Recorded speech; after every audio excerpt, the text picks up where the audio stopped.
Bonjour à tous et bienvenue sur la chaîne C'est notre projet.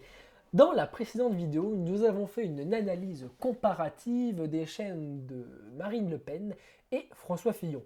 Aujourd'hui, on va passer à deux candidats qui ont pris, je crois qu'on peut le dire, un peu plus au sérieux la plateforme YouTube en tant qu'outil de campagne lors de la présidentielle 2017.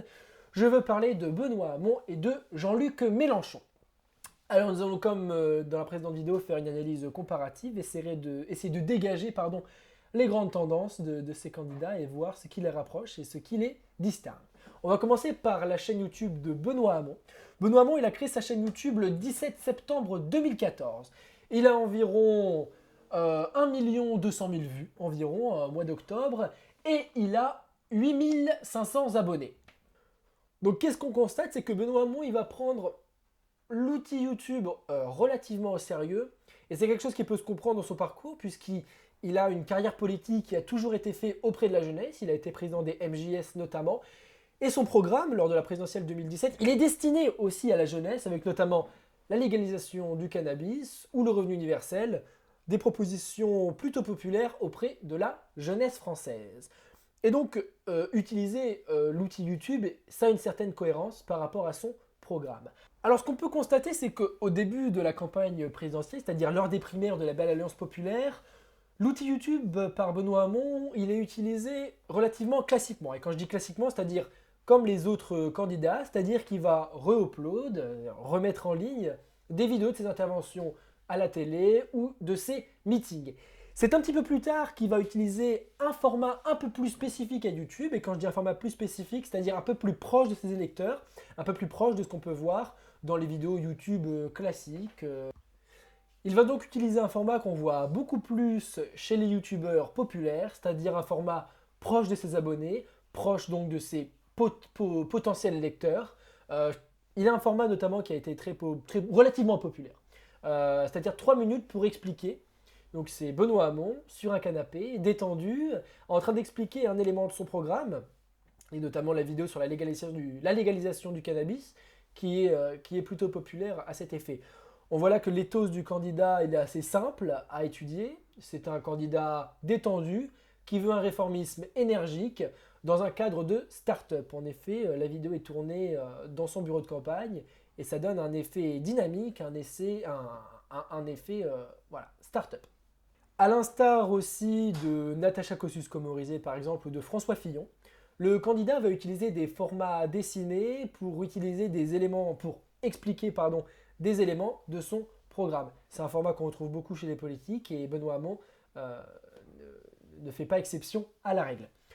Ce qu'on peut constater aussi au sein des vidéos de Benoît Hamon, c'est que ces vidéos un peu moins personnelles dont je vous ai parlé plus tôt, elles arrivent relativement tard dans la campagne. Et c'est un élément explicatif du retard que Benoît Hamon a pris dans la course aux vues YouTube par rapport à un autre candidat, Jean-Luc Mélenchon. Jean-Luc Mélenchon, il va utiliser ses vidéos moins personnelles beaucoup plus tôt que le candidat Benoît Hamon.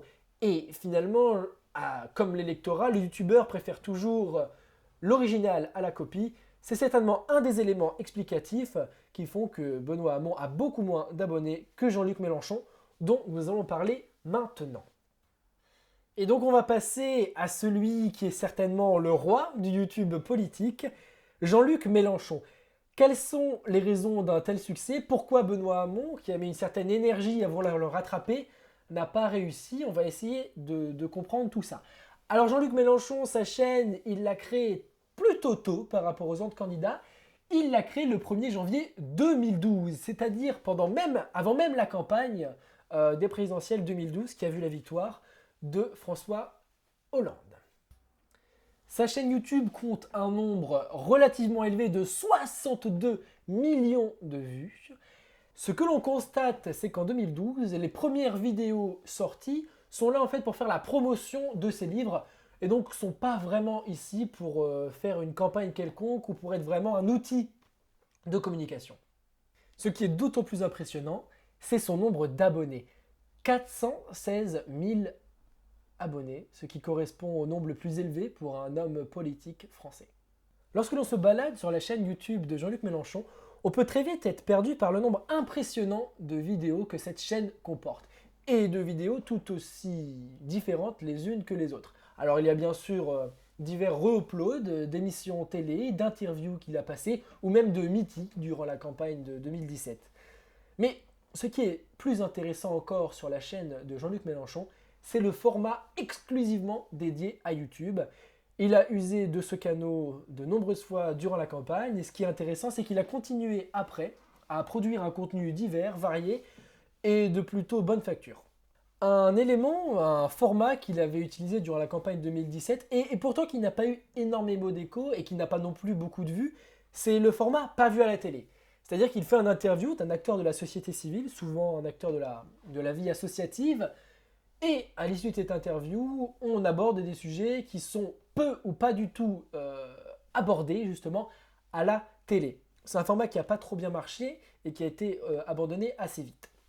Il y a aussi quelques vidéos gaming, et oui, Jean-Luc Mélenchon a fait des vidéos gaming qui ont très très bien marché avec le fameux jeu Fiscal Combat.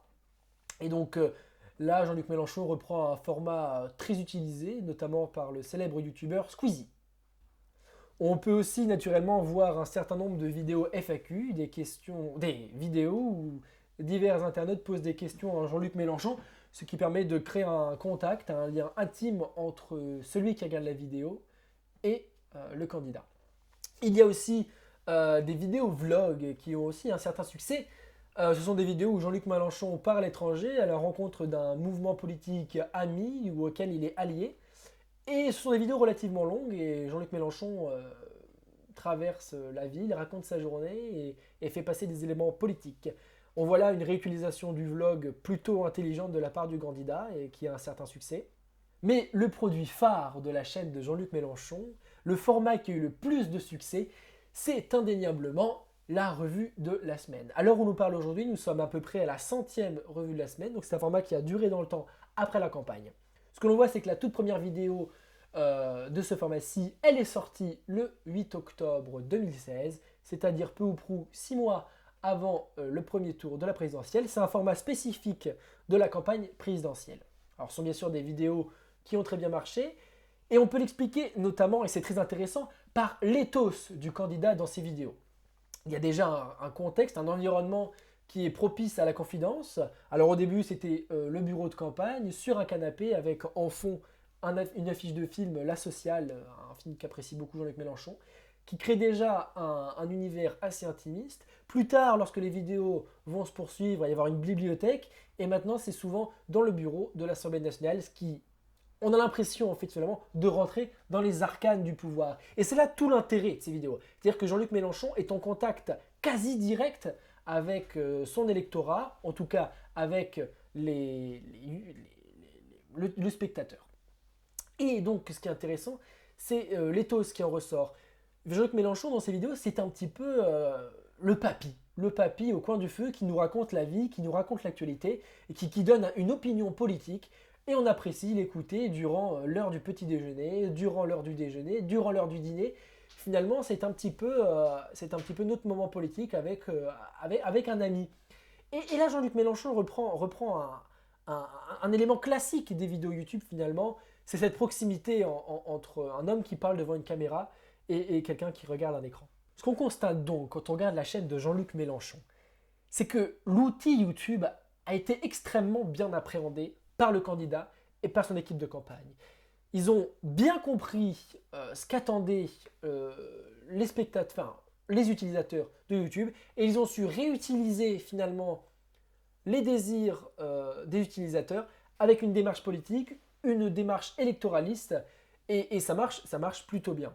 Ce qu'on peut conclure de tout ça, c'est que si Benoît Hamon a eu un retard au niveau du YouTube politique, c'est peut-être d'une part parce qu'il s'y est mis beaucoup plus tard que le candidat Jean-Luc Mélenchon, et d'autre part, Benoît Hamon n'a peut-être pas cette aura qui fait que Jean-Luc Mélenchon a réussi à créer cette espèce de bulle d'intimité entre le spectateur et le candidat.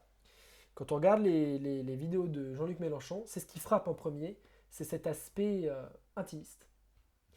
Ce qu'on constate aussi, c'est que l'outil YouTube a peut-être été utilisé dans une démarche moins opportuniste de la part de Jean-Luc Mélenchon que de Benoît Hamon. Ce qu'on constate, c'est que Benoît Hamon, tout simplement, n'a plus de chaîne YouTube. En tout cas, elle est beaucoup moins active, elle poursuit beaucoup moins de formats originaux, spécifiquement dédiés à YouTube, alors que Jean-Luc Mélenchon a une activité toujours aussi importante sur la plateforme. Et on peut considérer que ça continuera un certain temps. Dans la prochaine vidéo, nous aurons une nouvelle analyse comparative, cette fois entre deux candidats diamétralement opposés, en tout cas au niveau idéologique. D'un côté, François Asselineau, qui est le tout premier candidat à véritablement avoir utilisé l'outil YouTube avant même Jean-Luc Mélenchon, et un second candidat, le gagnant de la présidentielle 2017, Emmanuel Macron.